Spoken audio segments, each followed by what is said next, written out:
right, welcome everybody to the first, hopefully not the last, game show where we make up the rules, the questions, and everything on the fly here. You're welcome to participate. Careful, we might call on you.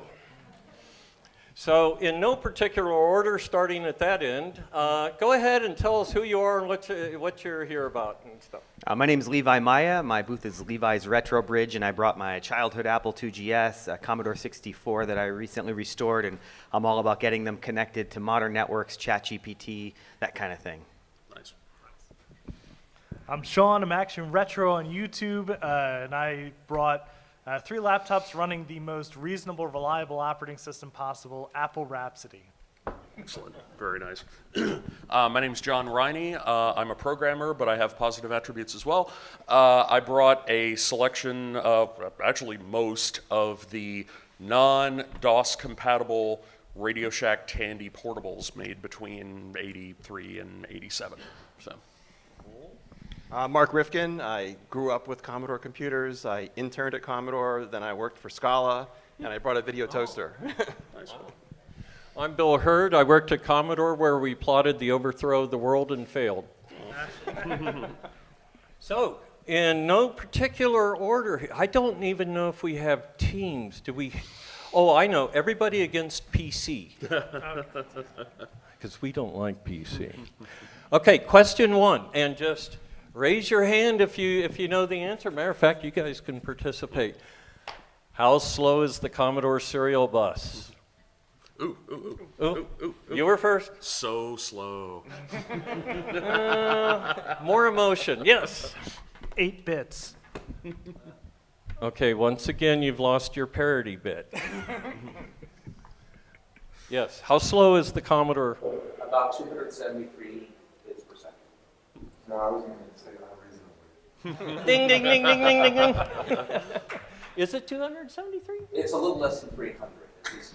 Well, Looking at the clock transitions with the scope. I feel so old now.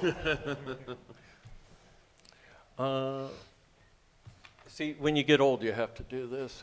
Yeah, you want me to? What's that? Yeah, can you hold that? What computer used artifacts to generate color? Over here. Yeah. The Apple II. What is an artifact? It's not a real color in the NTSC system. So what an artifact is it means they didn't own MOS chip fab and could make their own chips. That's I thought it meant that Steve Wozniak was a genius. He might have been. And my proof there would be he leaves the company, it goes down, he comes back, and it goes up. Right? To an engineer, that's like we broke it, we fix it, we broke it, fix it. So I know we don't like PCs, but IBM CGA, if you hook it to a composite monitor, is also artifact color. And it looks way better than actual CGA. Wow. Wow. I won't tell my Wozniak story. You can catch me later.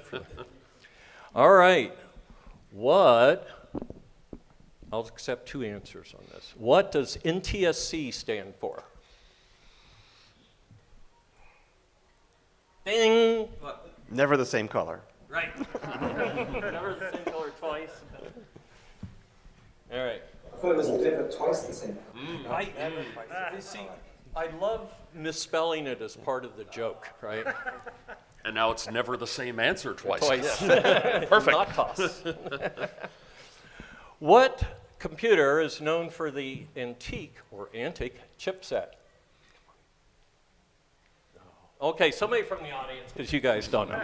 The Atari 8-bit products. Yes. 2600. What does that stand for? I was going to ask that. I don't know what it is.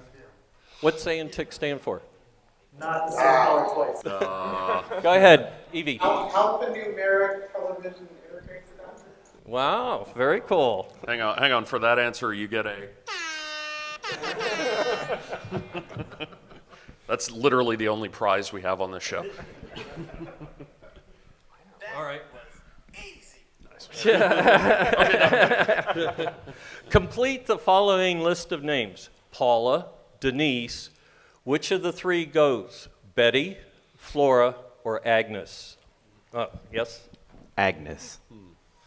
What was Agnes's follow-up called? Angus?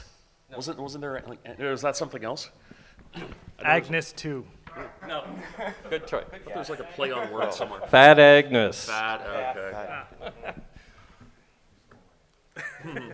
All right. We have a modern question here. This colorful pair created the 6502 song that recently took the internet by storm. That was a tie. Do it again. Both of you at the same time. Go ahead. The first answer I know, the Taylor and Amy show. Taylor and Amy show. All right. I'm running out of questions, so you guys better be thinking now. We can sing it at the end. Oh, okay, here's one. Best known for his picture of him in shorts on Wikipedia. No, let's skip that one. Who said masses for the classes? No. Go ahead. For the masses, not the classes. Jack Trammell. You know, he never liked me because I kept getting that wrong. Yeah. Did I say it wrong? Masses for the class. I thought it was a trick, and then I was like, wait, is it Jack Trammell? That might be why Apple had the issue. All right. Who said, "Get the hell out of my office"? Steve Jobs. Yeah. There's a story there where he couldn't park right or something. They left a sign on his car that said, "Park different." All right. For the next one, remember, multiple computers here. Where do you put the quarter?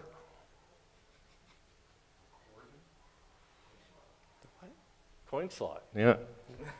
Boy, can we have better contestants up here? Okay, here comes another one just like that. What's the difference between an apple? Is this like a Zen cone or something? Go ahead. 2. 2, yes! The E in the Apple IIe stands for enhanced. What's enhanced about it? Price? Price. What's that? I bet it stood for education. To my knowledge, it's enhanced, even though they were in education a lot. But yeah, I'm happy to be proved wrong. I could very well be wrong. But then wasn't there another Apple IIe Enhanced? Yeah. It was the enhanced. Enhanced. Was it in lowercase? No, that's the plus. Because the enhanced Apple IIe, which is the enhanced Apple II enhanced, has enhancements over the original. Right. Right. Okay. I'm glad we got that clear. See why this is a fun question? All I know is we kicked the GS's ass. I was going to say the little sticker on the keyboard that says enhanced. No, please. And a long, lengthy debate ensued. Which version of Atari DOS shipped with the 810 disk drives between 1981 and 1983? Be specific. Oh. Sean! Is the answer Atari DOS? Right. Try again. That Atari is the version. 2.0. I have no idea. I don't know I have no either. idea. That's actually a comical question. We don't know the answer.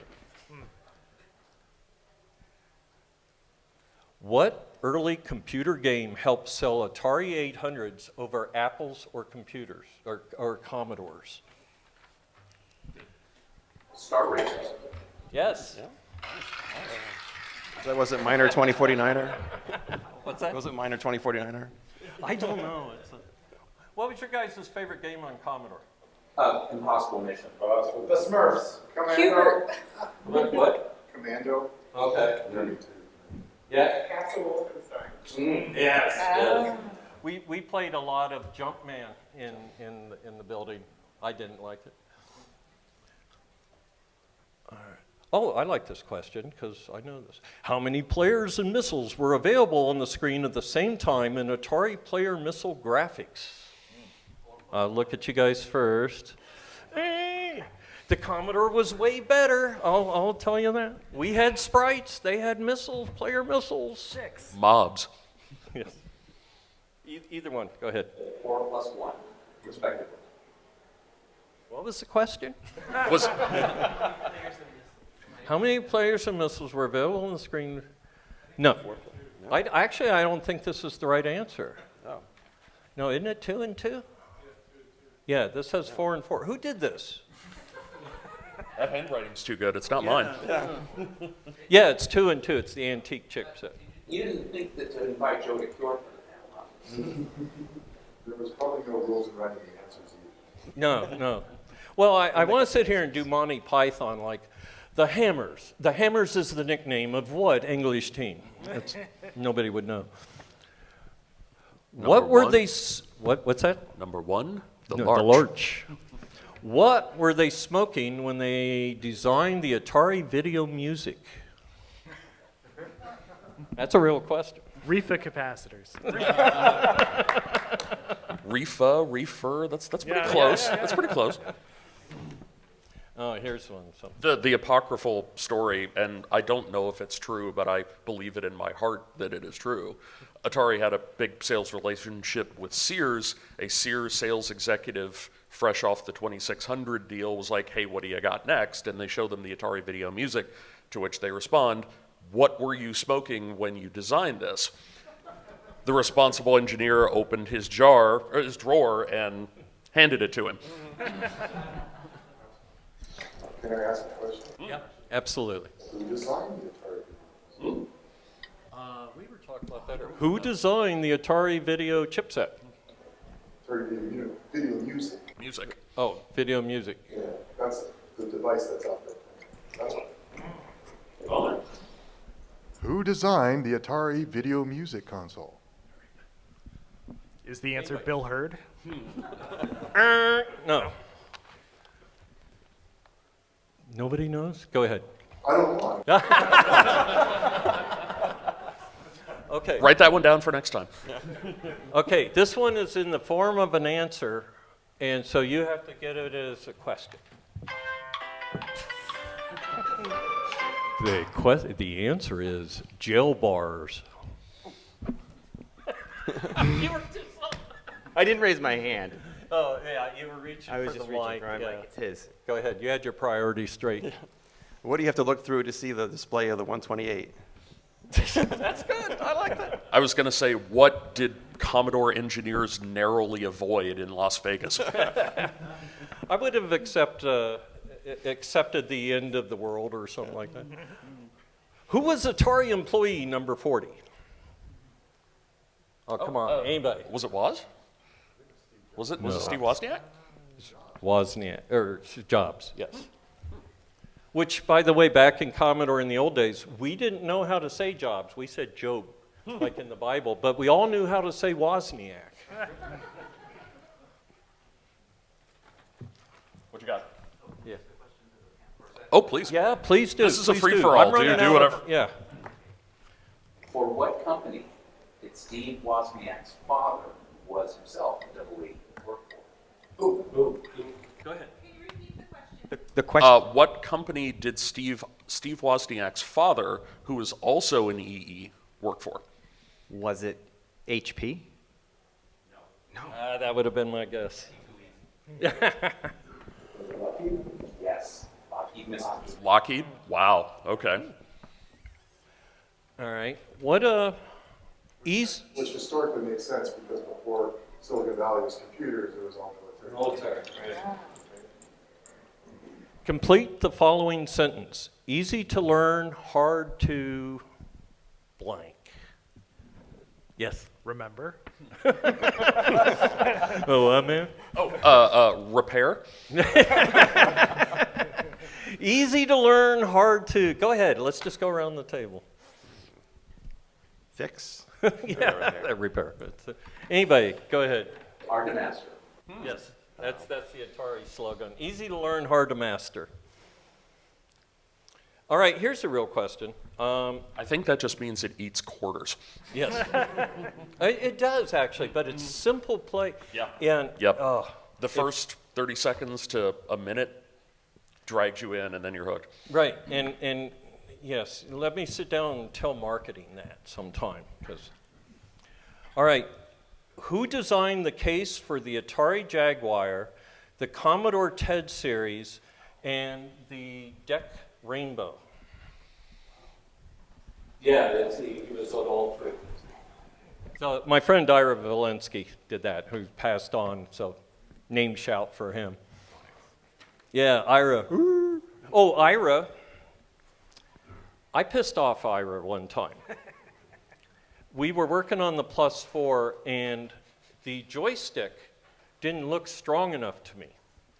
So he assured me it's designed and constructed well. And I'm like, okay, yeah, you go ahead with your meeting. I'll just be over here. And you hear snap, and I'm like, sorry. And it's this Tell broken. them how much it cost. Yeah, it's $20,000 joystick. It was a prototype, soft tool. But I made my point. I had broken the joystick and pushed it forward. Well, Ira was my Japanese instructor, and after that, I couldn't trust a single word he taught me in Japanese. I had to test my language. They are sturdy as heck, though. The ones that they shipped, I got a couple of them in. They are, yeah. You hit somebody with one. Right, right. Who purchased Atari in 1984? Go ahead. Jack Trammell. Right. What's the name of the company? The name of the company that he bought? What's the name of his company that acquired? Ooh, that's a good one. I don't know. Go ahead. The other intellect? I'm sorry? The other intellect? No. What was it? TTL, something like that? Tramiel? I should know the answer. Tramiel Technology Limited or something? I think that's right. Is that right? Who developed Atari ASCII character set? Leonard Tramiel. Yes. Oh, no. This is the Atari. Good guess, though. Anybody? You guys, come on. Who did the Atari? Jeff. Last name? Brock. Jeff. Noted graphics designer. So Are you reading from the, good trivia questions? well, you're right. So it's, can anybody think of a question while I'm floundering here? From the Go audience? ahead. Who is the principal author of Atari DOS? Hint, a lot of that code came out of an Apple project. The principal So author of the Atari question- DOS. Thank you, yeah. Go ahead. Anybody? Who was the principal author? Shepherd, right? Shepherd? So, That's the company that I want to name. This is somewhere in the back of my brain. I'll give you another hint. Think VCF. A little bit, but not exactly VCF. I want to make it too easy. well, it's not Jeff. Go for it. Paul Lawton.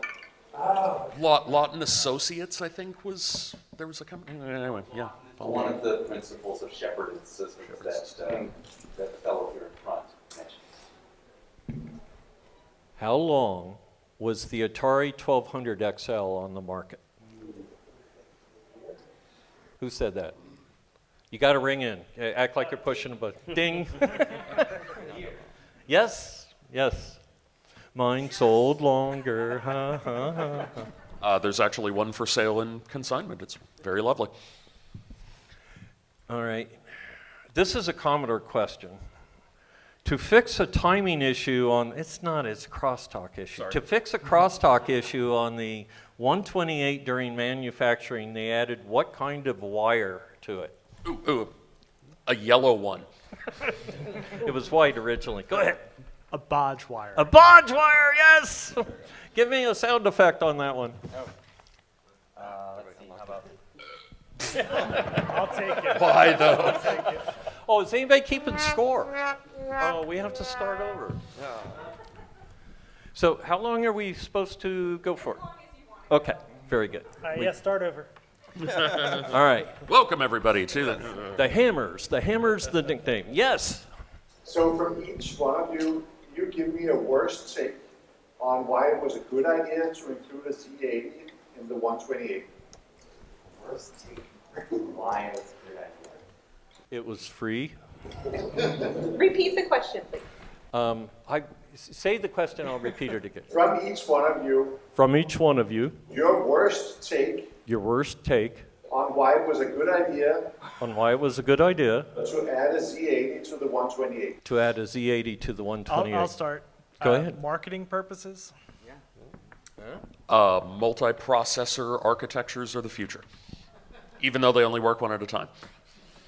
Go ahead. A great way to appreciate the 80-column mode while waiting for CPM to load. That wins. I think that's the winner, yeah. So I'll skip that one. Go ahead. Actually, I'm going to ask you to go back to that. No, only because, anytime you do something that adds cost, you don't get. I didn't add cost. I removed cost. That's the trick. Well, would it have been possible to have implemented the 128 without it? So, originally, yes. The Z80 was added. I made the decision to move it to the 128 because the cartridge didn't work right, and it took an amp and a half, and it was just, I would have had to make the power supply bigger for a cartridge that a handful of people would have used. So I picked it up and moved it here, and the cost was 150 milliamps, right? The metric for designing a computer is not always money. It's a combination of things. So by moving it there, I simplified this thing, and I kept the marketing comment that the 128 was compatible alive for now in the process. But then the magic voice guy showed up, plugged it into a 128, and it goes, what's going on here? Plug it in again.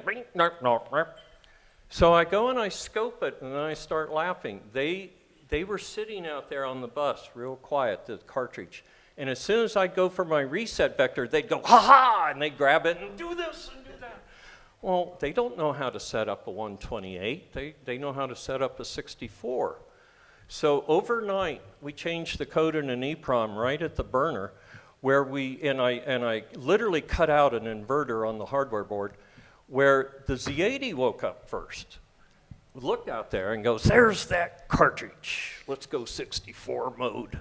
So now I tell people that the Z80 saved my life by throwing itself in front of a bus, because the Z80 is needed to boot the 128 so that it can look out there and see if there's one of our own cartridges.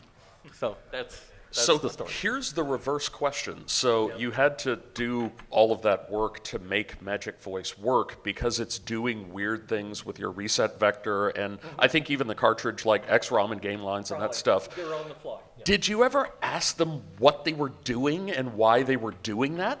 No, because I looked at it, that's why I laughed. I understood exactly what they were doing. They broke the box of thinking where the XROM and game lines, everybody assumed they're static. They look like little jumpers, right? Static. I was thinking static too. But when I saw it, I'm like, oh, what a great way to hijack the system. I thought it was gangly. You hated it, but you respected it. Yes, absolutely. And it was shown to me by Tom Brightman, who had worked on the TI Speak and Spell. So we had, because little known that there was a talking version of TED. We had a Magic Desktop, and so it precluded the Mac. I didn't just say that. Did I say that out loud? So anybody have a question for this fine panel of people? What's the best processor in the world? 6502, come on. Z80. My answer? Yeah. 65C16. Oh. No. We'll talk afterwards. Nice. I would ask a question in a different, turn that a little bit around. Which processor has made the biggest impact in terms of design and use of instruction? Yeah, I think that's where the 6502 stands out. So does everybody know that Chuck Peddle was the head of the 6502 design team? Bill Mensch was on the team. I call him the mother of the 6502, whereas Chuck's the father. And, oh, I forgot what we're talking about. What'd you just say? I was taking the point, you were saying, which is the best, and I said, which is actually the biggest. Which had the biggest Oh, impact in the so world. we go Yeah. and we play for Chuck Peddle. Jerry Ellsworth and I show him a video, and it shows Bender the robot going kill all humans, and he's got a 6502. And then it shows the Terminator kill the Code, humans. 6502 code. Yeah. And so I asked him, I said, Chuck, are you really an evil genius planning the overthrow of the world? And Chuck gave me back a serious answer. He's like, well, no, if you look at the number of lives saved in medical equipment and this. I looked at him, I said, so you are an evil genius, it's just you're sorry about it. And he's something like that. You know, I had to move on.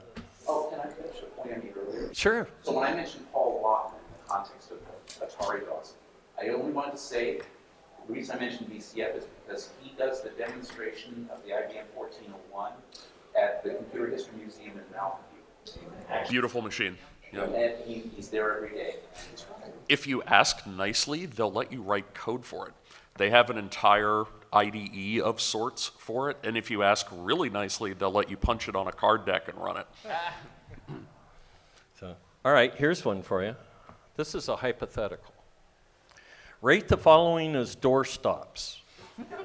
The Apple II, the Commodore 128, the Timex Sinclair, or the Commodore PET. Yes. I mean, the 128 is the most wedge-shaped, so I have to go with that. In terms of mass, the PET has to have it. I gotta go with the PET, yeah. But that's steel, cold-rolled steel case. The 128 is an excellent doorstop, but the trick is you gotta stick the skinny in first. A lot of people will try them backwards, and it doesn't work like that. So. Mom knows it takes too much of the door. So, I would go with the one with the smallest footprint, which would be. It's a Timex Sinclair, yeah. So, was actually Which used as is a where doorstop. you sourced Yeah. your Z80s, if I recall correctly. so yes, the night we, what's that? I said it was cheaper to buy a Timex than it was to buy the Z80 alone. Yeah. So the night we decided to put the Z80 in, because we did it overnight, didn't tell management till it's already working. Oh, we didn't tell them till the board, what the next rev of the board was running, that they're now dependent on the Z80. Oh, and I lost my train of thought again. Z80s and the Timex. So I go to get Z80s. We didn't have any in stock, so we split up. We went through all the marketing departments, pulling out their Timex Sinclairs, and I would rip them open and take the Z80 out. Well, that plastic cut the back of my hand, so I showed up and I'm dripping blood, right? But I've got a Z80. And they're like, what's wrong? I said, one fought back. That was a fun night. It's like the management walks in, what? 2 processors, never mind. So, all right, I'm running out of questions. Anybody have a question about the origin or something that any of these people might know or anything? Yes. What was the first Sierra game? The first one? Sierra. What was the first Sierra game? I'll just jump out and say King's Quest, but I'm sure that's wrong. Mystery. Mystery or Maniac? A Maniac Mansion? Mystery Mansion. I think it was for the Apple II, Maniac Mansion. No, Maniac Mansion. That was Lucas, right? Yeah. Well, very cool. I want to thank everybody for coming to the first ever game show where, boy, no points were earned. Just none. Just make it up I as we count go. 6 points each. Yeah, and so it's like a singularity. We all won. So thank you, everybody, for your time. Thank you.